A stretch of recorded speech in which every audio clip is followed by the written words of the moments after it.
We were talking about it yesterday. If it had one criticism, it may be too perfect. The fairways are cut so tight, the greens are smooth. They double cut them yesterday after the rain, and no complaints here. Not by anyone. Some of the players were talking about the golf course being a little too short. How long does it have to be before these fellas find out that par may win a tournament? This is Azinger, and that'll be a par putt for him. One of the new breed. A solid player.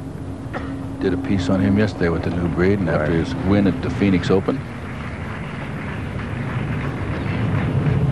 This is really one of the ones you want to win. Of course, you want to win all of them, but this is with the 10-year exemption is really a great price. Here's a different grip. He putts with his left thumb on top of his fingers of the right hand. Does not put it on the club itself. It works. And I guarantee you right now there are a lot of people at home saying, I may try that tomorrow. That may be a subject of one of your tips sometime soon.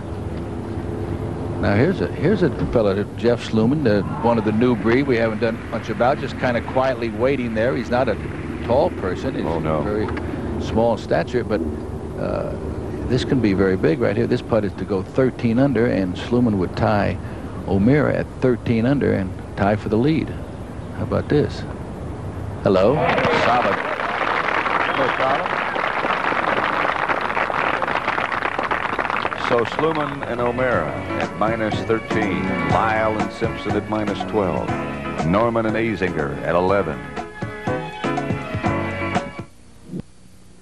Our First Lady, Mrs. Nancy Reagan, has been involved in the battle against drugs, for something like 6 years now. Now she's become somewhat of a symbol, not only in this country, but all over the world. And she is here at the TPC with me now. And let me ask you, first of all, did you ever think that you would find this kind of allegiance, this kind of a following that you've achieved? No, I hoped. I hoped that I would. And I think it took about 5 years before we got people aware. That was the first problem, to get people aware of the problem, the vastness of the problem. And then once we got past that, then everything began to fall into place, and we got the young people involved, which has been marvelous, the Just Say No clubs and the parents and all these wonderful people like the golfers and so on. It certainly seems, at least to me, and I'm sure to you, that the degree of awareness has become much more a part of our society. What do you think might be the next step? Well, I think the next step is to convince everybody, every individual, that they must stand up and take a position that drugs are wrong anywhere, anytime, any place. This may make them a little unpopular, and it takes a little courage to do that, but they must do it. Are we close to a cure? Well, it's better, I think, than it was, certainly because we're more aware and more people are involved. But say that we're close to a cure. We didn't get here overnight. It's not going to be cured overnight. You're certainly to be congratulated. I'm not sure when you hand out congratulations, but your efforts deserve an awful lot of credit. Thank you, Pat. Thank you. And the wives of the tour players played a tournament earlier this week and were able to generate $100,000 for the Nancy Reagan TPC Village. We're at the 11th hole, a 529-yard par 5. Greg Norman playing his second, taking a go at this green. He's one of the few players in this field that can reach it in 2.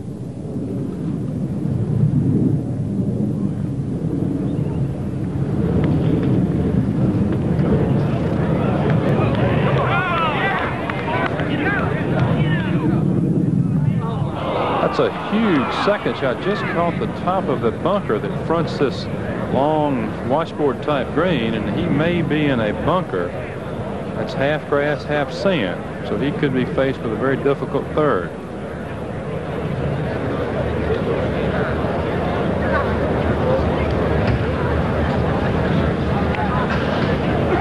The 11th hole, par 5, 529 yards. What you have to do here is when you drive from the tee, you want to really put it over in this position here. And if you can reach the green, that's fine. But I would recommend either going into this position over here or into here to pitch. But don't miss the green around in this area over there.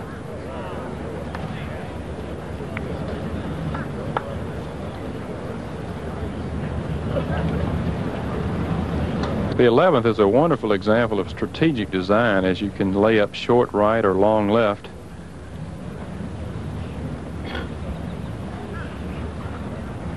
That's Bill Glasson playing his third shot.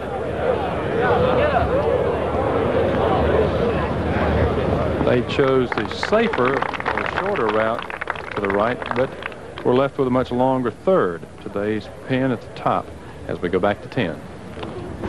The last group of the day, Mark O'Meara, Scott Simpson, and Ben Crenshaw. Crenshaw, second shot from about 145, maybe 150 yards.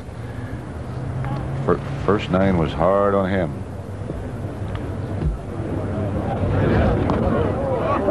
And checks up.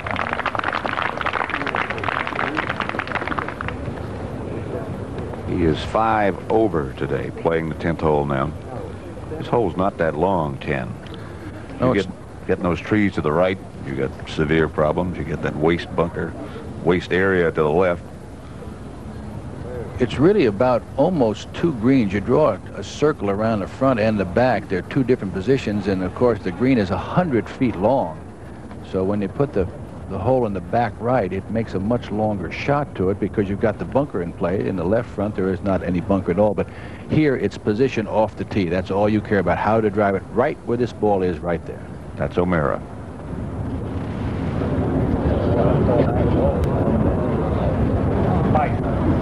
Good. See how the greens are holding? Yeah.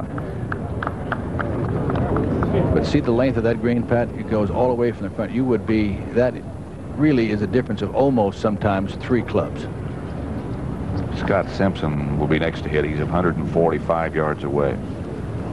When you play this hole, it's not a driver hole, but some are longer than others. But mainly every player will play his second shot from the same place. You can see all of the divots. That is the position you want to drive. So he's about perfect. Yeah, he's 145, and that's exactly. He hit a 250 off the tee, and whatever club he has to use hit that far, that's what he takes. And he'll take this right over the top of the bunker and down the flag, 145 yards.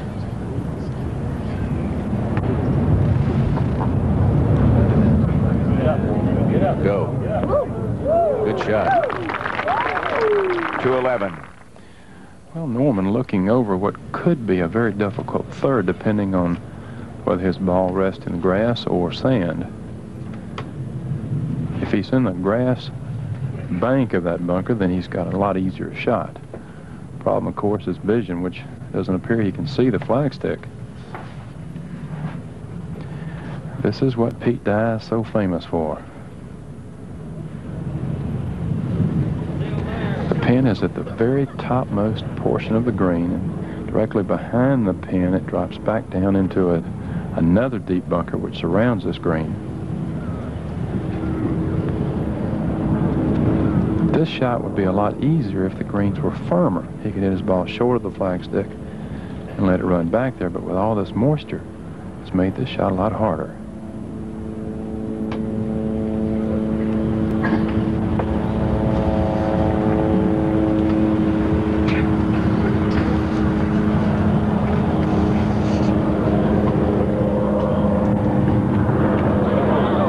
Well, it must have been sitting down in some thick grass. The ball didn't come out well at all. Awfully unlucky. Ball carries another step forward with his second. He's up around the green. He's left with a pretty easy third shot.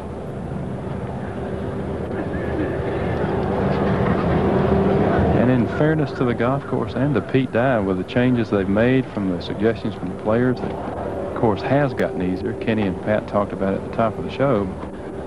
Primarily the condition of the golf course is so good. To 10.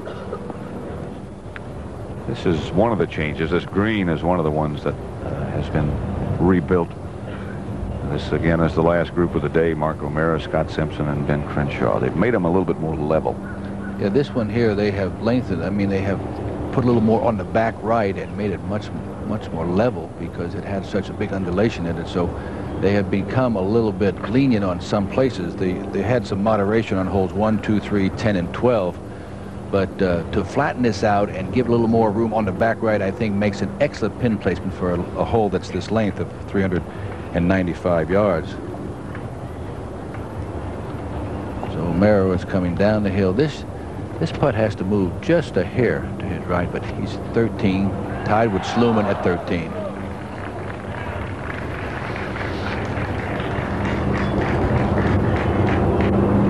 The way he's aiming, it looks like he's aiming right about at the left lip. That should be about right. Tell you one, he's no lag there. That's by a good 3.5 feet again. That could be almost 4 feet.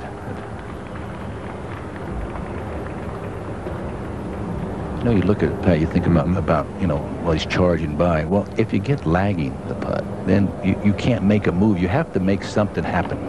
Back to 11. Norman now with a long birdie effort. 4 unrealistic from this distance. He'd be happy to walk away with 5.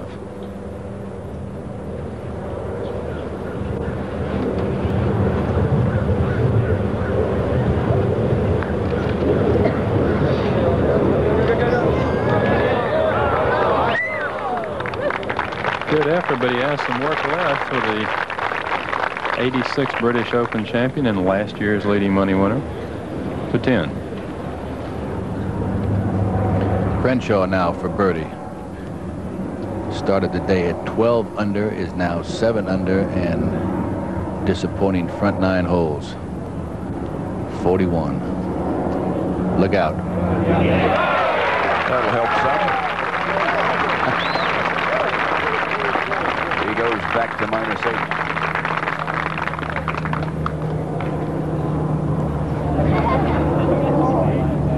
O'Mara does not have an easy putt coming back. Simpson will be next. Scott Simpson's the type of player that just doesn't get all the recognition that he should. He's very quiet, low-keyed, and every time I think about him, I think of that brilliant 1-iron he hit at Butler National at 17 to win the Western. And certain shots stand out in your mind, and that's one of them that I remember. But Simpson now, who had the double bogey at 7 at 12 under, this for 13 under for a tie with Sluman and O'Mara. A little bit left to right.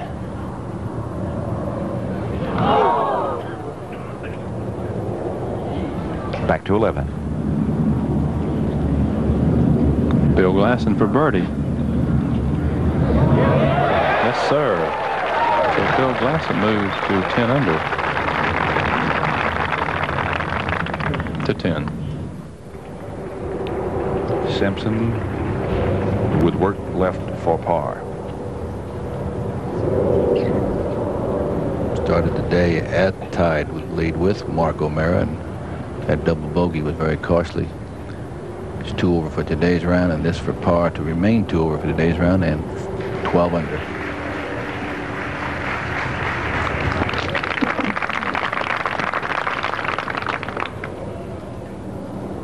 Look at that scoreboard, Pat. I'll tell you what, I would hate to right now try to pick a winner. Well, I got Sluman and O'Mara at -13, Lyle and Simpson, Scott Simpson at -12, Norman and Azinger at -11. And we go to 11. Norman. Ooh, almost lost it left. To 10. O'Mara.